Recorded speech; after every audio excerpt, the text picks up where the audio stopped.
మేలు చేసే మాటలు. అమ్మ నీకు మేలు కలిగితే ఈ వాక్యాన్ని విను, మేలు కలిగితే ప్రార్థన చేసుకో, మేలు కలిగితే నీ కుటుంబం మారిద్ది, మేలు కలిగితే నీ కుటుంబానికి ఆశీర్వాదం కలిగిద్ది. దేవుని వాక్యాన్ని విను, ప్రార్థన చేసుకో, యేసు ప్రభు దగ్గరికి రా అంటే ఈ మాటలు వినేవారు ఎవరూ లేరు.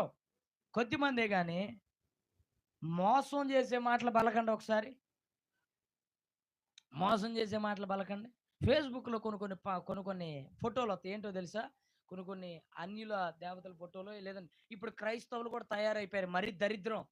ఏంటంటే ఆ ఫోటో గబక్కన పైకి ఇట్ట స్క్రోల్ చేత్తన్నాక ఏదైనా ఫోటో వచ్చిందనుకో, ఈ ఫోటో చూసిన వారు వెంటనే యేసు ప్రభువు ఏదో ఫోటో పెట్టి అంటారు.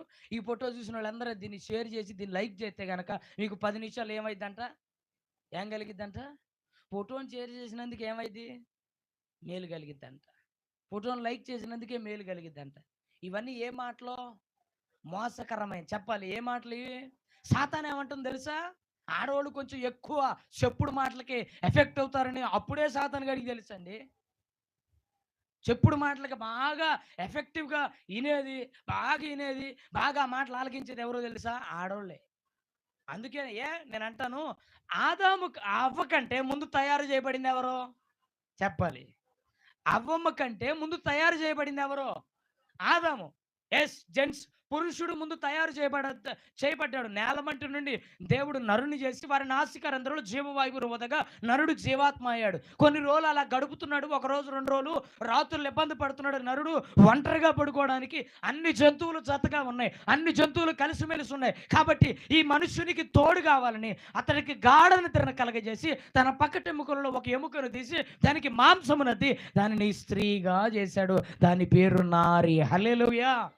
ప్రియులారా జ్ఞాపకం చేసుకుని వాస్తవానికి చెడగొట్టాలి అంటే, వాస్తవానికి చెప్పుడు మాటలు చెప్పాలంటే సాతాను ఎవరికి చెప్పొచ్చు?